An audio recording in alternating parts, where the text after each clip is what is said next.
Ok, então aqui a gente vai falar sobre Newton e Maxwell, tá? Primeiro, voltar à ideia de o que é uma teoria, falar sobre a mecânica de Newton e continuar para o eletromagnetismo de Maxwell, tá? Se vocês quiserem interromper a qualquer momento, sintam-se à vontade. Okay? A contribuição de vocês é muito bem-vinda. Essa aula, quando feita ao vivo, ela implica em um diálogo. Dentro do ambiente internet, que às vezes ela parece um monólogo, tá? Mas isso é um diálogo com a turma.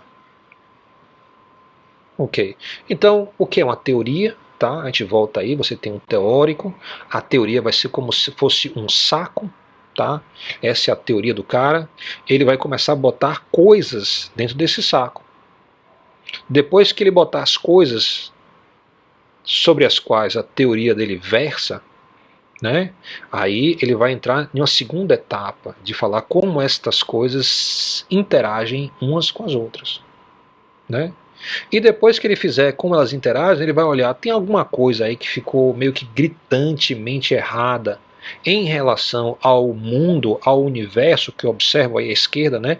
Então, o teórico está dentro de um contexto, ele mora em uma certa época no planeta Terra. Então ele sabe de algumas coisas, ele não sabe de tudo a qualquer momento. Então ele vai fazer uma teoria com base no que ele vê, no que ele observa. O que ele observa? Ele olha para cima e vê o universo. Na época de Galileu, só via as estrelas. Hoje em dia, com os telescópios, a gente vê estrela, galáxia, chega a ver buraco negro, vê muito mais. Então, claro que a nossa teoria já vai ser outra. Ok? Então você vai olhar, a terceira coisa que o teórico vai fazer é procurar ter algum detalhe em que a minha teoria tem uma discrepância muito grande em relação ao universo que eu observo.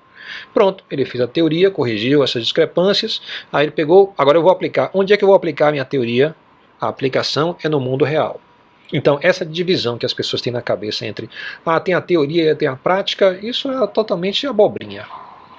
Não tem como se sustentar de jeito nenhum uma conversa desse tipo. A teoria é de um jeito, a prática é de outro jeito. Conversa mole. No dia que você achar uma prática que não bate com a teoria, me chame, que eu tenho o maior interesse de estudar o caso, porque talvez isso leve ao próximo prêmio Nobel. Então, o Nobel é dado quando você conserta a discrepância entre o teórico e o real. É na hora que você conserta essa discrepância que o Nobel vem. O Nobel vem ou porque você conseguiu fazer alguma observação que ninguém na história da humanidade fez, porque você aplicou a teoria que existia no seu tempo até o limite dela, e você conseguiu ver um pouquinho além, então note aí teoria e prática novamente andando junto, ou que se você desenvolveu uma teoria que diminui a distância entre a teoria e a prática, você consegue explicar mais do mundo. São as duas situações. Então, se você tiver teoria de um jeito, prática de outro, me chame, tem interesse, a gente vai junto ganhar aí o prêmio Nobel, receber lá do rei da Suécia, né, o 1,5 milhão de dólares, né, equivalentes. Isso seria muito bom. Muito bem. Então, a mecânica de Newton, claro, é no contexto das grandes navegações, a gente está lá em 1600 mais ou menos, né? Então é 1580, 1500 e alguma coisa é Galileu, 1600 já é Newton, então Galileu uns 50 anos antes de Newton. Então, Newton está nesse contexto das grandes navegações, você imagina aquela época, né, dos reis, rainhas e as cortes e assim por diante. Então é essa época de Newton. Então é nessa situação que ele vai fazer uma teoria e vai aplicar onde? No mundo das carruagens, dos barcos, das embarcações, dos canhões. É esse mundo que vai aplicar. Então claro que vai ser tudo adequado. Muito bem, quais são as três leis? Popularmente a lei da inércia, da força, da ação e reação. São as três leis que existem. Se a gente olha isso com um pouco mais de detalhe, a gente vai perguntar o que é inércia. Ok? Aí muita gente vai tentar explicar isso em termos de força. E você entra na contradição que você não pode. A força define na segunda lei. Então, como é que você vai usar força na primeira lei para explicar qualquer coisa? Tá? Então, precisamos definir as coisas. Lembre que a primeira lei, que é a lei da inércia, vai definir os objetos da teoria. Então, a gente precisa definir que objetos são esses sem usar o conceito de força. Muito bem. Então, o que Newton resolve, ele vai colocar objetos dentro da sacola, tipo cadeira, tipo um bloco, tipo planeta, tipo pessoa. Pessoa, no que concerne, ela dá um pulo. Não pessoa no que concerne ela pensar, ou ela dar à luz. Essas são outras facetas. Mas no que concerne ela dar um pulo, aí está dentro da teoria dele. Então, qual é a narrativa comum desses objetos? O que é comum a esses objetos todos é justamente que cada um desses objetos tem essa propriedade de massa, ok? A massa é a medida da inércia, então a gente pode dizer que elas têm inércia, ok? Então isso aí é a ideia. Coloca-se dentro da sacola as coisas que têm inércia. Imediatamente você é levado a perguntar: e o que é que não tem inércia? Então você botar aí coisas com massa e sem massa. Então a gente fez esse exercício no semestre passado. Então eu coloco aí coisas com massa: cadeira, mesa, lápis, carruagem, pessoa quando é um objeto, planeta, em particular bloquinhos. Foi o que a gente trabalhou muito no semestre passado, um bocado de bloquinho para lá e para cá. Coisas sem massa, aí você tem aí fantasma, vida, emoções, raiva, informações, vácuo, vazio. Né, tudo isso, em particular a luz. A luz já é um fenômeno aí que a gente vai tratar nessa disciplina. Então agora isso já tem outro contexto. Tá? A luz não tem massa. O ar, excelente pergunta, o ar está errado aí, a gente corrige colocando ele para a esquerda. Então o ar tem 1,3 kg por metro cúbico, beleza, foi para a esquerda. Então é uma coisa de Newton, valendo da sacola, a gente explica isso, justamente o ar, você vai explicar no que seria a física 2, que fala sobre fluidos, sobre termodinâmica, assim por diante. Tá? Lá que você trata o ar, né, e você vai descobrir que ele tem 1,3 kg por metro cúbico de densidade. Okay? Então, as coisas da minha teoria são essas aí, as coisas que têm massa. Esses são os objetos de Newton. Newton, lembre bem. Primeira lei, então, as coisas da minha teoria têm massa. Tá? Como é que fica aí, então? Observe que não se usa a primeira lei para resolver problema na física. Ela simplesmente define quais são os objetos da teoria. Então você não usa a primeira lei para nada para resolver. Você não faz uma questão lá numérica. Ah, né, eu usei a ideia que tem inércia. Então vamos lá. Você simplesmente vai identificar o objeto, se pertence às leis de Newton ou não.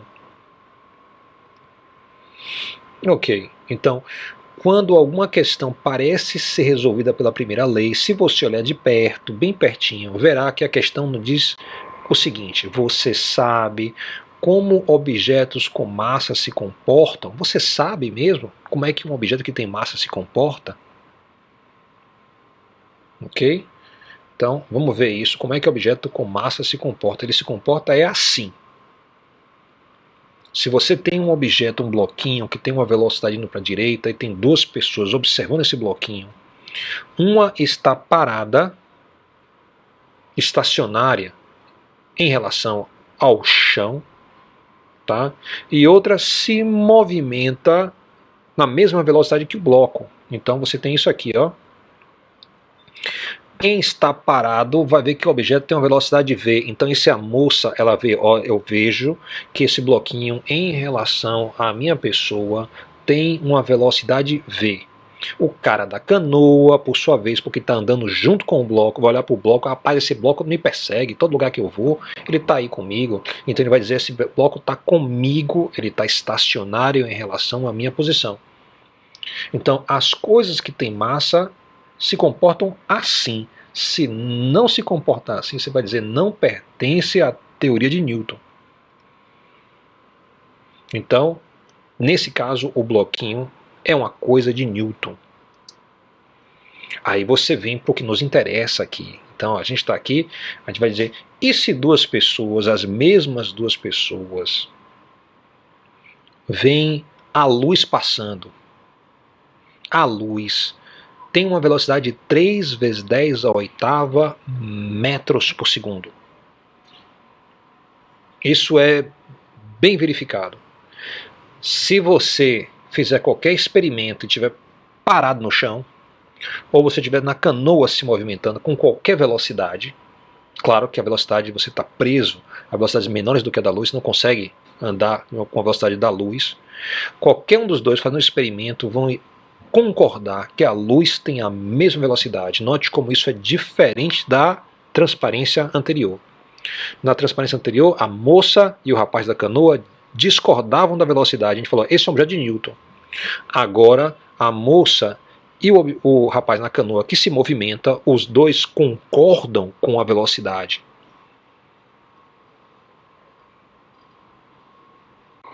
Isso é diferente. Então, automaticamente você vai dizer, olha, isso aí obviamente não é uma coisa de Newton. Luz não vai dentro da sacolinha de Newton.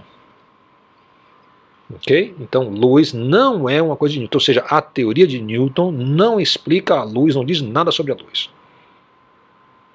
Teoria de Newton, que são as 3 leis da mecânica. Newton tentou fazer uma descriçãozinha da luz, meio assim, né? Então ele fez aquele círculo de cores, né? Ele tem um círculo assim, tem várias cores que você roda e você vê ele branco quando você roda. Okay? Então ele arriscou isso aí. Ele também olhou o prisma, como é que a luz passava no vidro e dividia nas cores. Então ele olhou isso. Foi o máximo que ele conseguia avançar em termos da luz. O resto continuou mistério. Aí a gente vem para outra situação. E se você tem um fantasma, é uma coisa de Newton ou não é uma coisa de Newton? Note que a gente não está entrando aqui na vereda se você acredita em fantasma, se você já viu fantasma. Nada disso importa para a ciência. O que importa é, se eu coloco dentro da sacola, aí eu domino, se eu deixo fora da sacola e digo, olha, minha teoria não chegou lá ainda. Então, o que acontece quando uma moça que está parada em relação ao chão olha um fantasma e uma pessoa que está em uma canoa com velocidade constante também olha um fantasma? Acontece que fantasma consegue desaparecer aqui e aparecer acolá. Então, sumiu. Ele saiu daqui e apareceu acolá. Em quanto tempo? Olha, o que todo mundo diz, o que todo mundo fala é que o fantasma desaparece aqui e aparece acolá instantaneamente. Pum! De repente. Então, qual foi a velocidade do fantasma? Ele estava aqui, foi para lá, instantaneamente. Desapareceu e apareceu lá. A velocidade é infinita. Novamente os dois concordam, que é diferente da primeira situação, quando você tinha um bloquinho. Quando tinha um bloquinho, os dois não concordavam. Né? Agora os dois concordam novamente. Então, obviamente, fantasma não é uma coisa de Newton, não pertence dentro da sacola, não é explicada pelas 3 leis de Newton. Está fora. Então aí você vê, a ciência disse que fantasma não existe? Não. A ciência disse não consigo explicar o fantasma? Não. Ela só disse uma coisa. Com as leis de Newton, eu não consigo trabalhar com o problema do fantasma.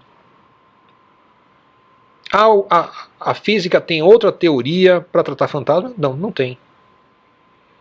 Pode ter um dia? Pode. E a física vai dizer se fantasma existe ou não existe? Improvável. A física vai explicar o universo todo, mas não vai poder dizer se fantasma existe ou não existe. Porque fantasma vai estar sempre além do nosso universo, com um comportamento que não se encaixa em sacolinha nenhuma.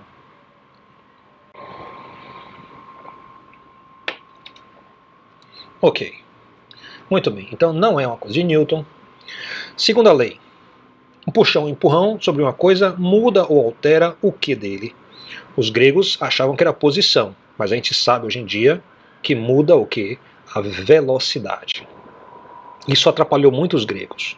Então observe, você puxa e empurra, muda a velocidade. Estava parado, entrou em movimento. Ok? Aí você pode dizer então, a segunda lei, um puxão ou empurrão muda a velocidade de uma coisa. Só isso. Isso resolve a segunda lei. Empurrou para um lado, empurrou para o outro. Pareceu esquisito. Por que parece esquisito? Porque um passa por dentro do outro. Então, embora Newton falou, a segunda lei é essa, está muito bem, se puxa ou empurra uma coisa, muda a velocidade, ele ficou com um problema. Quando ele puxava ou empurrava duas coisas, que uma encontrou a outra, uma passava por dentro da outra. E ele olhou para o mundo dele e falou, isso não acontece no dia a dia. Se você correr em direção à parede, você bate e cai. Então ele falou, vou colocar isso na minha teoria. Aí entra a terceira lei. Com a terceira lei, uma coisa bate na outra e não passa por dentro da outra. Então você pode dizer o seguinte, a terceira lei, que é conhecida como ação e reação, diz que dois corpos não podem ocupar o mesmo espaço, a mesma posição no espaço. Ok? Então isso aí já anula a possibilidade de fantasma, tá? Então você não vai ter fantasma, essa lei já tira isso, qualquer possibilidade. Muito bem. Então, as três leis. Primeira lei, as coisas têm massa. Segunda lei, um puxão ou empurrão muda a velocidade de uma coisa. Terceira lei, duas coisas não podem ocupar um mesmo lugar ao mesmo tempo. Pode falar, diga.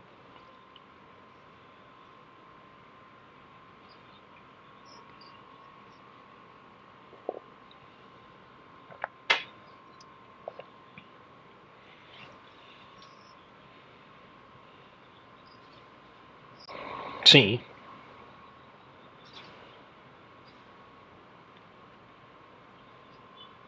Tá com A, não vai ocupar o mesmo espaço. Exatamente.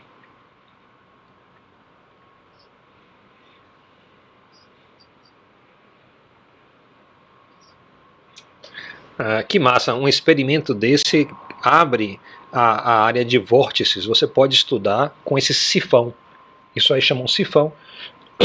E você pode estudar a dinâmica do vórtice com essa situação.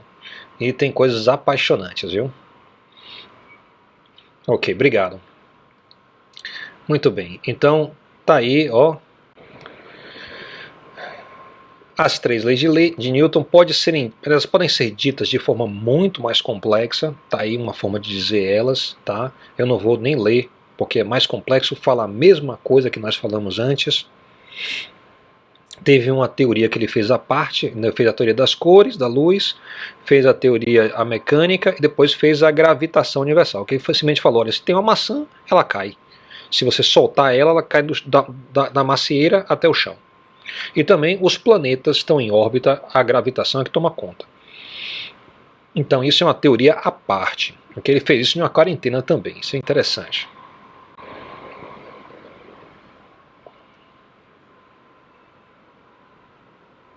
Não sei o que posso parecer aos olhos do mundo, mas aos meus olhos pareço apenas ter sido como um menino brincando à beira-mar, divertindo-me em encontrar de vez em quando um seixo mais liso ou uma concha mais bonita que o normal, enquanto o grande oceano da verdade permanece completamente desconhecido à minha frente. Isaac Newton.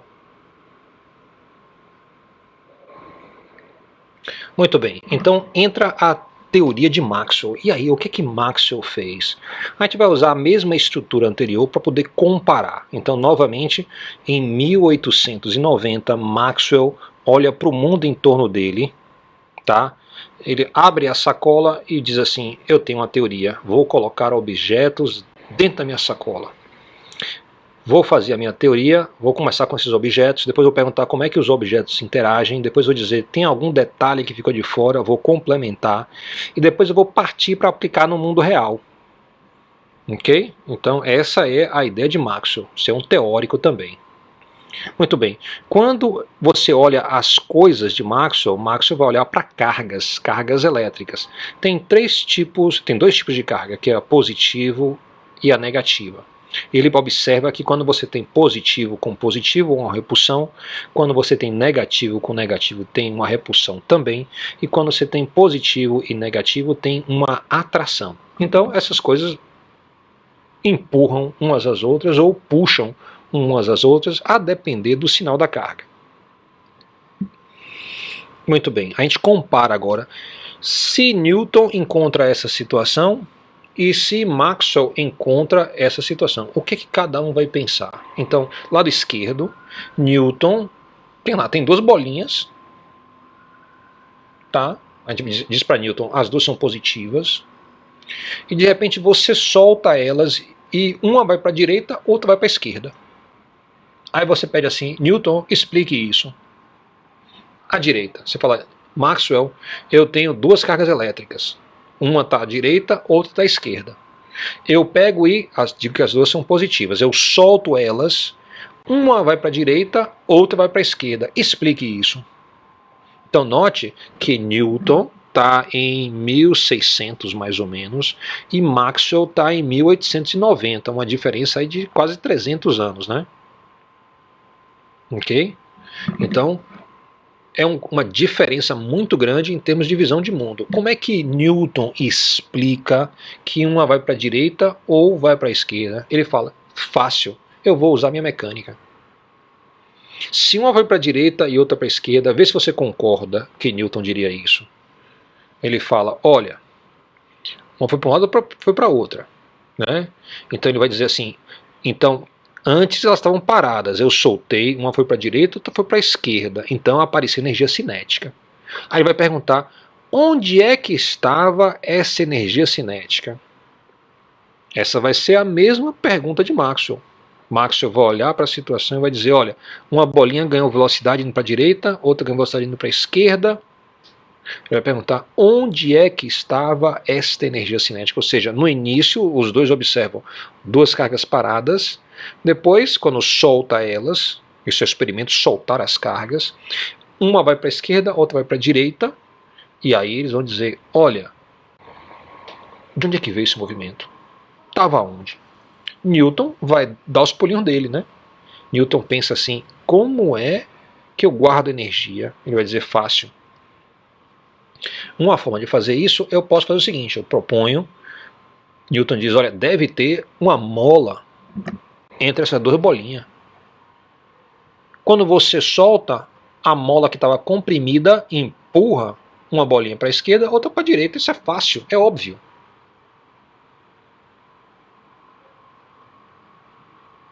No mundo de Newton, essa é uma das poucas formas de fazer isso acontecer. Maxwell olha essa mesma situação. O que é que Maxwell vai propor? Ele vai dizer, olha, tem alguma coisa aí que está agindo entre as bolas. É uma empurra a outra, sei lá. É uma ação à distância. Newton não fez a distância, ele falou, olha, tem uma mola que toca nas duas coisas. Maxwell está dizendo, olha, não, tem alguma coisa que está agindo aí e eu não estou vendo. Então ele fala assim, ó, deve ter algum tipo de mola que está aí, que guarda a energia e que eu não enxergo. Então ele não vai aceitar a ideia de ação à distância, ele vai dizer, não, a ação à distância não está acontecendo, é uma mola, só que eu não estou vendo a mola. Isso é muito importante, tá? Newton nunca diria que tem uma mola e ele não está vendo a mola, porque Newton não acreditava nisso. Ele falava, é um objeto que tem massa, eu posso ver, posso tocar. Ele toca nos objetos. A mola empurra uma massa e empurra outra. No toque. Maxwell olha a situação da repulsão e fala, olha, as duas não estão tocando não. Eu passo a mão entre as duas massas, as duas bolinhas, e não sinto nada, não tem nada ali. Mas quando eu solto, aparece energia cinética. Onde é que estava a energia cinética? Ele fala, deve ser uma mola invisível. É essa mola invisível que ele vai chamar de campo elétrico. É uma coisa que ele não vê, mas que consegue guardar energia que mais tarde é transformada em energia cinética. Então é com essa ideia que Maxwell vai começar a desenhar as cargas.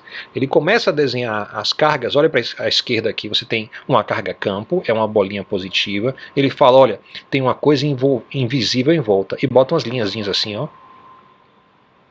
Essas linhas são chamadas de linhas de campo.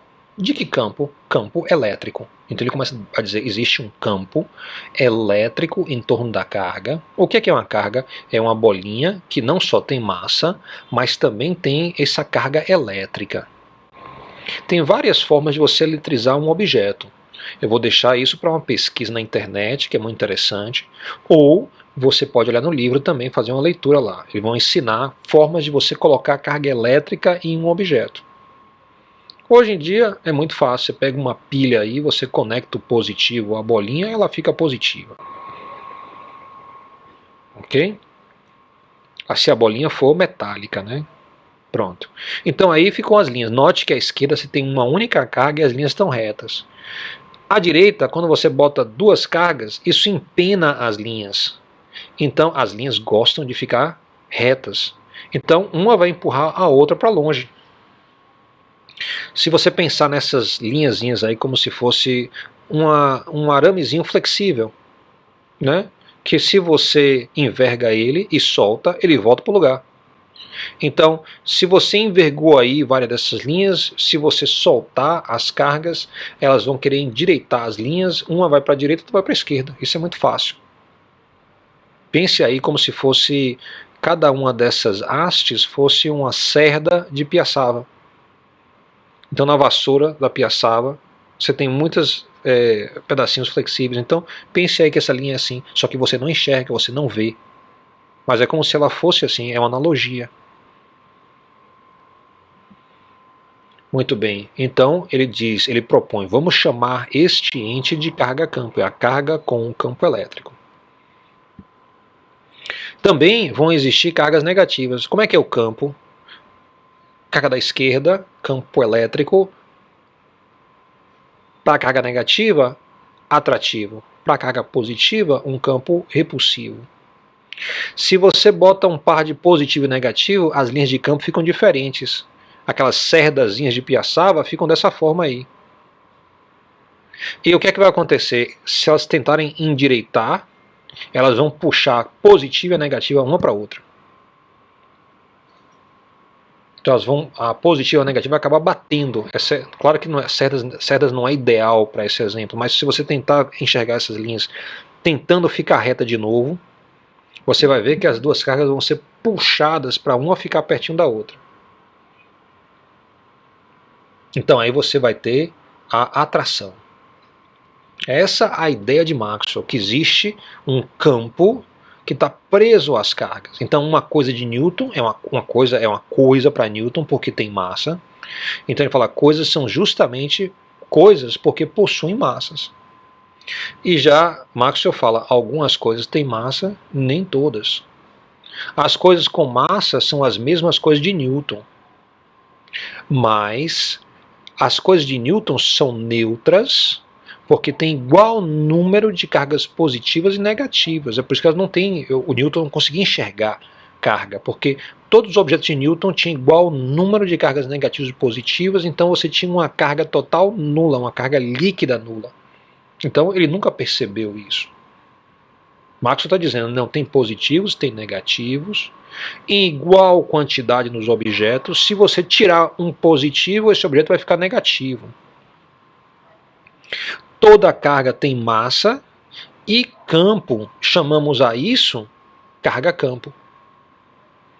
E neste campo, pasme, você consegue guardar energia. Agora vem a diferença. Newton falava as coisas eram coisas porque tinham massa. Já Maxwell fala as coisas são coisas se tem massa. Mas também existe uma outra coisa no nosso universo chamado campo. Ele é uma coisa porque ele consegue guardar energia. Então, o critério de Newton e de Maxwell é diferente. Newton fala uma coisa é uma coisa porque tem massa. Maxwell fala uma coisa é uma coisa porque consegue guardar energia. Então isso tem seu impacto. Ele está dizendo o campo elétrico é uma coisa que vai dentro da minha sacola, assim como o campo magnético também. Isso é uma novidade em relação à teoria de Newton. Então Maxwell coloca tudo o que Newton colocou na sacola, mas coloca junto agora campos elétricos e campos magnéticos. Essas são as coisas de Maxwell. Newton nunca considerou campo nenhum. Já Maxwell colocou dentro da sacola. Vou explicar qual é a minha teoria. Ok? Um exemplo de coisas positivas e negativas são os prótons e os elétrons, que formam, a gente sabe hoje, os átomos. Então a parte central do átomo é positiva, a parte externa, que são as eletrosferas, são negativas, que se tiverem cheias de elétrons corretamente, o átomo tem uma carga total nula, e se você tira um elétron, o átomo fica positivo, se você adiciona um elétron, o átomo fica negativo. Ok? O campo, seja esse elétrico ou magnético, é um substantivo concreto ou abstrato? Explique. Quem responde aí?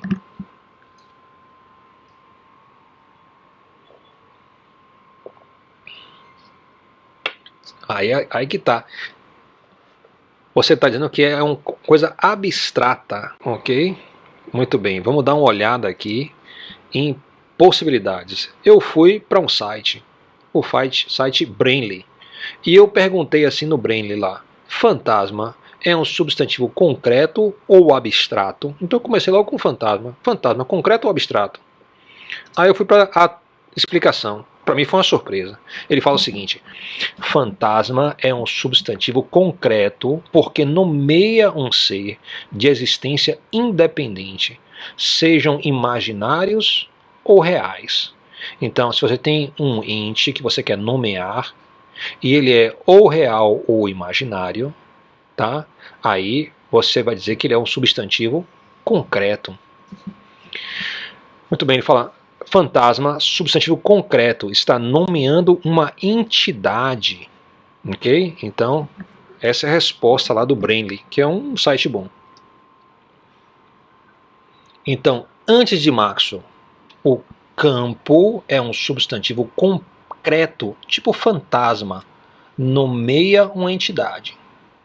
Depois de Maxwell, e aqui é o pulo do gato, o campo é um substantivo concreto, tipo cadeira. Então, assim como uma cadeira é um objeto para Newton, o campo é um objeto para Maxwell, igualzinho à cadeira. Então, nessa perspectiva, tá, o campo é um substantivo concreto. E não é porque nomeia um ente imaginário, é porque ele é concreto, igualzinho cadeira é concreto, igualzinho mesa é concreto. E é difícil a gente se acostumar com isso, porque a gente não enxerga ele, mas ele é uma coisa do nosso universo. Então, o campo elétrico é uma coisa, o campo magnético é uma coisa, em pé de igualdade com lápis, com caneta, com pessoa, com planeta. Todos esses são substantivos concretos. Diga, qual é a pergunta? Tá. Por quê?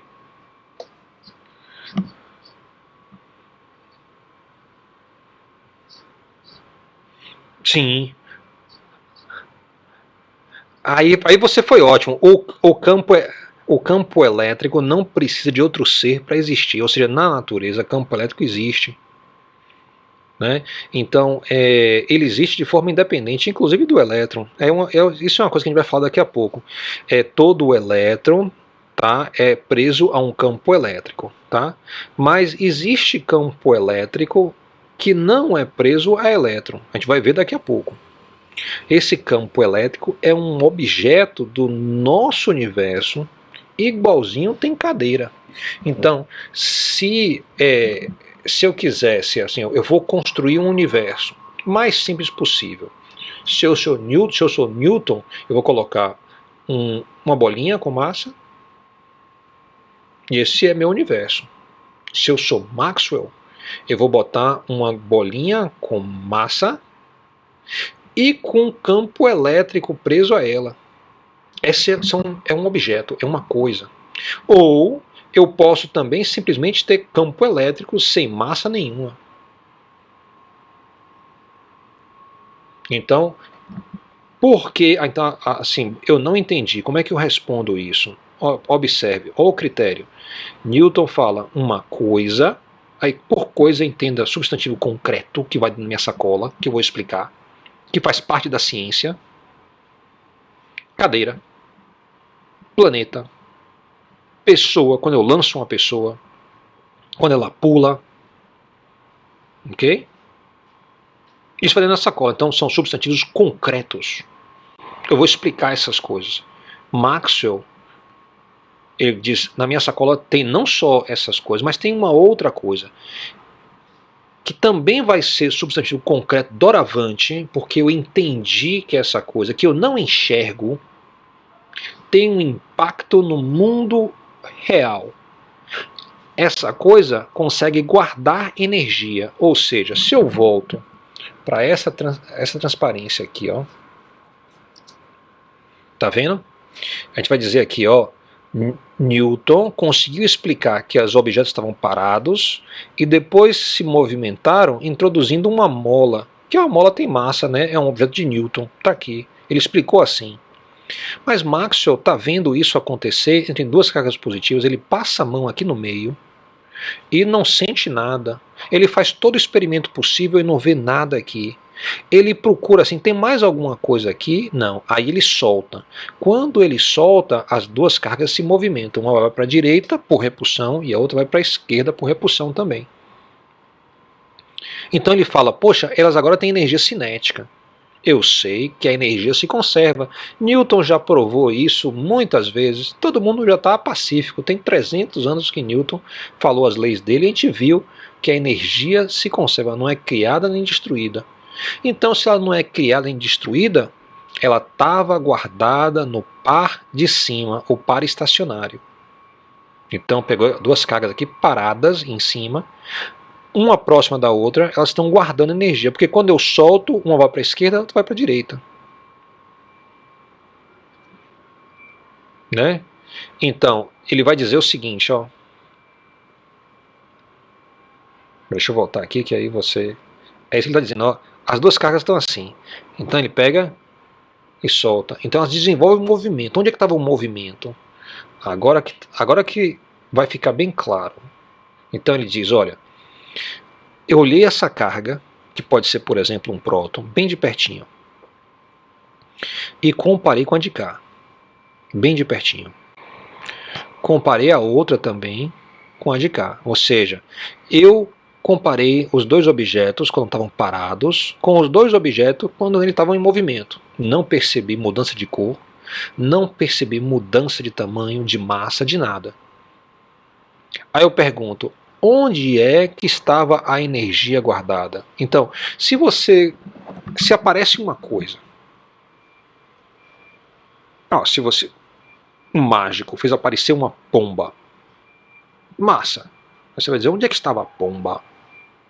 Eu vou examinar quem? Vou examinar o mágico antes do truque, para eu poder ver onde está a pomba. Eu tenho que encontrar a pomba. Está em algum lugar escondido no mágico. Ou seja, quando eu solto as duas bolinhas que elas se movimentam, eu vejo, constato que agora tem energia cinética quando antes não tinha. Então eu vou procurar, está em que bolso do mágico? Você botou um nome. Isso é só um nome que você criou aí. Mas você vai perguntar, tá onde? Aí você vai ser forçado a introduzir alguma coisa que possa guardar essa energia. Como as cargas são idênticas antes do movimento e depois do movimento, você não tem jeito, você tem que criar uma coisa em torno da carga. Entendeu?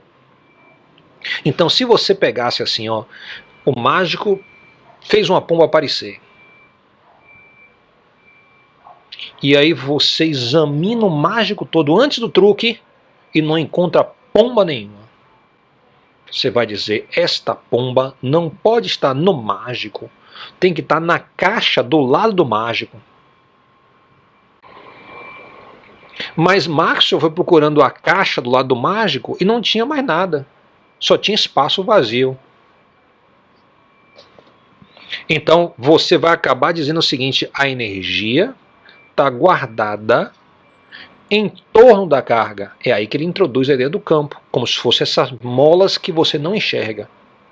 Então é essa mola que você não enxerga que vai ser o campo elétrico. Eu consegui responder sua pergunta?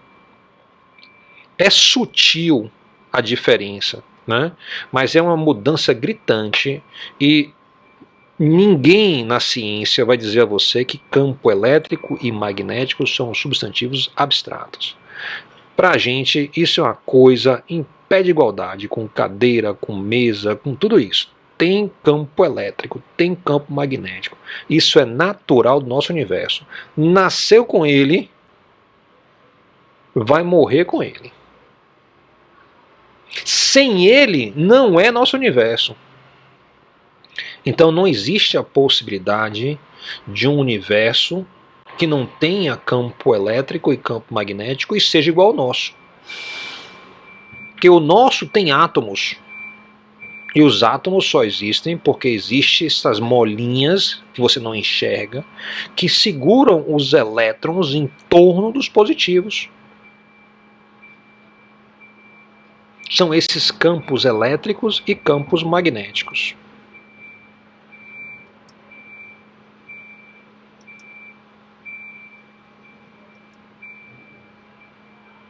Exemplos, prótons e elétrons. É justamente onde a gente está. Então, a gente explicou isso, ó, dizendo, claro, fantasma é concreto, mas é concreto porque dá nome a uma coisa imaginária. Campo elétrico não dá nome a coisa imaginária, dá um nome a coisa concreta.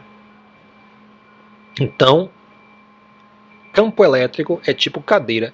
E é difícil convencer vocês disso, que é uma coisa, é um objeto do nosso universo. Muito bem. Então, as coisas de Maxwell. Você tem aí a carga elétrica parada e ela tem um campo elétrico em torno. Velocidade é igual a zero. Outra situação, isso você observa.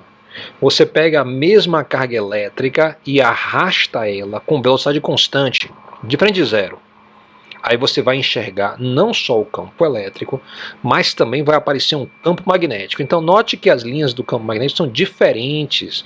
Elas são circulares, assim, em torno da trajetória da carga. A carga vai para a direita e elas ficam dando volta, assim. Ok?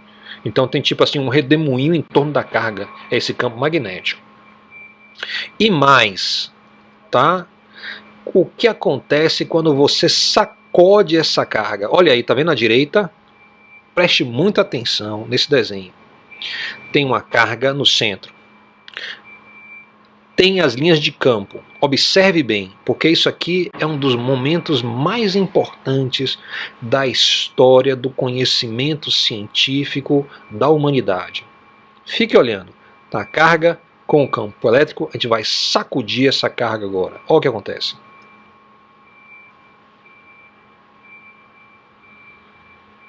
Bem devagarzinho no início, depois aumentando aí a amplitude do saculejo.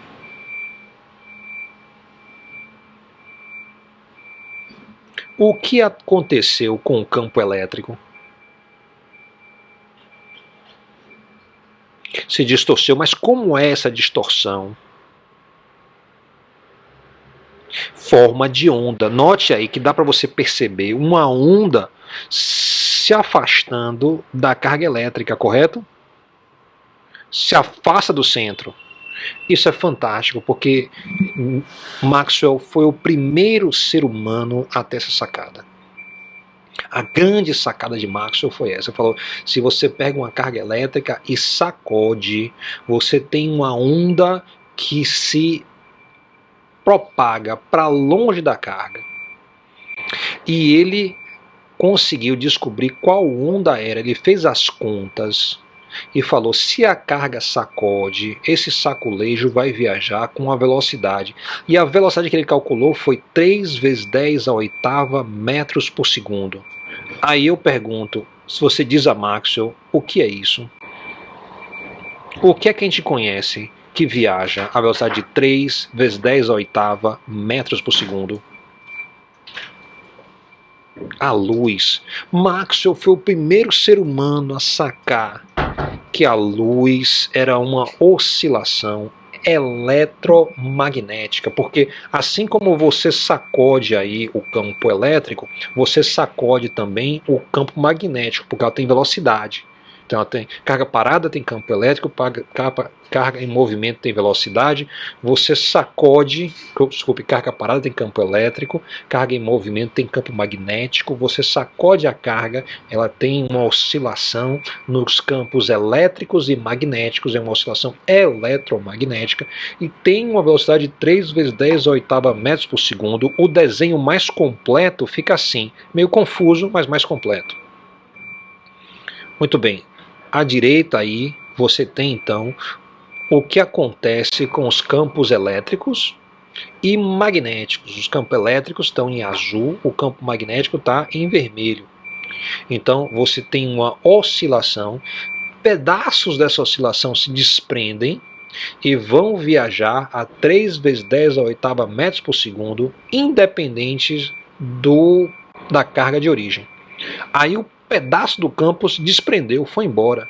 É por isso que eu digo, tem campo elétrico e campo magnético soltos, sem estar preso em carga nenhuma. Essa é uma das coisas de Maxwell. Então, Newton nunca conseguiu dizer que a luz era um substantivo concreto. Maxwell, com muita facilidade, a luz é um objeto concreto. Aí ele vai dizer, não tem massa. Mas tem campo elétrico e tem campo magnético. Tem energia guardada. Se tem energia guardada, consegue então influenciar nossas vidas. Se influencia nossas vidas, é uma coisa. Então ele é a primeira pessoa a entender que do Sol não vem só calor. As pessoas acharam que o Sol era uma fogueira e que o calor chegava aqui, né? Como a gente vê o calor de uma fogueira na praia. Mas ele diz, não, tem vácuo no meio. O calor que você sente da fogueira, ele está esquentando o ar que esquenta você. Mas a fogueira que está no Sol emite uma radiação que chega até a Terra, que atravessa o vácuo. Essa coisa é a luz. E essa coisa é o que nos aquece aqui. Claro que a fogueira também emite luz. E se você já tentou fazer uma fogueira de noite, como eu fazia quando era pequeno, fazia fogueira de palha na praia, né? Se você fizer uma fogueira e ficar mantendo ela, você vai acabar bronzeado de um lado e sem bronze do outro. Devido à energia. Da mesma forma, o Sol consegue fazer isso. Só que a fogueira esquenta o ar. Então você não consegue ficar muito perto lá, porque já o mecanismo de esquentar do Sol é a radiação, que você também não consegue ficar muito perto por causa da radiação, mas não é mais o ar quente. Ok? Então Maxwell é o primeiro ser humano a dizer, eu sei alguma coisa sobre a luz. E aí, claro, ele vai procurar o que emite luz. Ele vai descobrir que qualquer objeto que você aqueça vai emitir luz, ou seja, a luz vem dos átomos. Especificamente com um estudo mais aprofundado do átomo, aí vai ser já 1930, né? Você vai descobrir que existe uma eletrosfera. Essa eletrosfera faz transições. Quando ela faz transição, recebe energia, o elétron fica excitado. Quando perde energia, o elétron emite luz. Então o átomo guarda energia e emite energia na forma de luz. Então isso aí dá origem a toda a química. A química é isso, é o estudo, na verdade eu falo para quem é químico, né, que a química é a física da eletrosfera. É só isso, mais nada. Aí eles se zangam comigo. Muito bem, então Maxwell foi o primeiro ser humano a compreender que a luz é uma radiação eletromagnética. Um novo modelo para a luz. Então, claro, nós já temos hoje em dia vários modelos para a luz. O modelo mais antigo é dos gregos. Os gregos tinham um modelo para a luz, falou a luz anda em linha reta. Então eles tinham um modelo assim, traçar uma linha. Como é que ele anda em linha reta? Os gregos acreditavam piamente que quando você abria seus olhos, a luz saía do olho e batia no objeto, e aí você via aquele objeto. Era assim que eles entendiam, o modelo deles era assim. Você abre o olho, sai umas linhas assim, bate no objeto, essa linha é a luz, você então enxerga o objeto. Então esse modelo que chama modelo de raio é o modelo mais antigo. Aí tem o modelo de Maxwell, depois tem outros modelos mais modernos, né? Especificamente o modelo da mecânica quântica é muito interessante, não é assunto para a gente aqui hoje. Muito bem, então tá aí, ó, Maxwell colocou na sacola dele tudo isso, ele botou todas as coisas de Newton, colocou a carga-campo, tanto a positiva como a negativa. Com isso foram juntos os campos elétricos, campos magnéticos, os ímãs, os circuitos, tudo isso aí. E ainda de quebra entrou a luz. Então isso são os objetos da teoria do eletromagnetismo. Aplicações.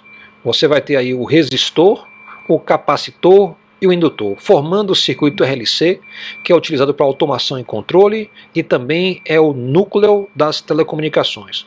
Para o nosso mundo, isso é tudo. Nosso mundo tecnológico é explicado pela teoria do eletromagnetismo. Nós não temos ainda muito impacto no nosso dia a dia de outras teorias mais modernas, tipo a mecânica quântica. Então não tem muitos objetos ao seu redor que utilize a teoria quântica. A gente está tentando fazer computadores que são muito rápidos, que usam outras ideias, que não são a do eletromagnetismo. Mas hoje, o computador que você tem na sua frente, o celular que você tem, todos os objetos, a televisão que você usa, todos os objetos aí são explicados justamente pelo eletromagnetismo de Maxwell. A televisão com LED orgânico já é mecânica quântica, mas aquela televisão antiga, aquela que a gente chamava de Jabulani, que era grandona, tá? Ela é eletromagnetismo de Maxwell puro. Muito bem. Então, fica de fora aí da sacola de Newton, que ele não explicou o calor que vai dar na termodinâmica, o que é muito pequeno, que é a quântica, o que é muito rápido, que é a relatividade restrita, e não vai explicar também ondas gravitacionais, que é a relatividade geral. E, em particular, a Maxwell não explica a informação nem a consciência. Essas coisas ainda estão de fora da sacola dele, que eu saiba, estão de fora da maioria das sacolas aí da física. A mecânica quântica tenta chegar lá para explicar informação e consciência, mas não conseguiu ainda. Ok? Então a gente ainda tem esse problema aí a ser feito. Se a gente conseguir fazer o grande avanço de tudo, a gente explica tudo. Muito bem. Então, ó, Newton pergunta, o que Newton fez? 3 leis de mecânica, gravitação e teoria das cores. E o que Maxwell fez? É totalmente diferente do que Newton fez. Maxwell fez uma síntese. Maxwell olhou, olha, Gauss fez uma lei, vou trazer essa para mim. Gauss fez uma segunda lei, ele falou, vou trazer essa para mim. Outro cara chamado Faraday-Henry fez uma lei e trouxe para ele. E Ampère fez outra lei, ou seja, Maxwell já encontrou tudo pronto. O que Maxwell fez? Ele pegou essas 4 leis, juntou e fez uma síntese. Essa síntese permitiu explicar outras coisas, inclusive a luz. Newton não. Newton ele cria as 3 leis do nada e daí em diante vale. Ele não. Maxwell vai aproveitar o que já existia e faz uma síntese. É essa síntese que é grandiosa. Tá? Ano 1866. Muito bem, então quais são as leis de Maxwell? A gente está chegando já no fim, já tá?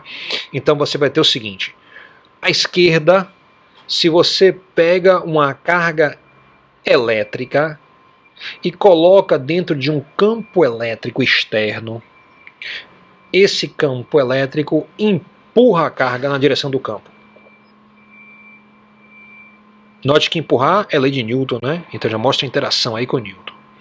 E ele também descobriu o seguinte, ó, à direita, se você tem uma carga que tem uma velocidade, vetor verde aí, e atravessa um campo magnético, vetor rosa, aí você tem a seguinte ideia aqui, ó, carga andando no campo elétrico, e aqui, ó, em cima à direita, você tem X, é um vetor entrando, bolinha, um vetor saindo. Como a tela à direita está cheia de Xzinho, isso quer dizer que tem um vetor aí entrando. Que vetor é esse? É o vetor campo magnético. O que acontece quando uma carga tem velocidade dentro de um campo magnético? Ela faz uma curva. Então, ó, Voltando, a carga elétrica à esquerda, ela é empurrada, ganha velocidade no campo elétrico. A carga direita, ela muda de direção no campo magnético. Faz isso.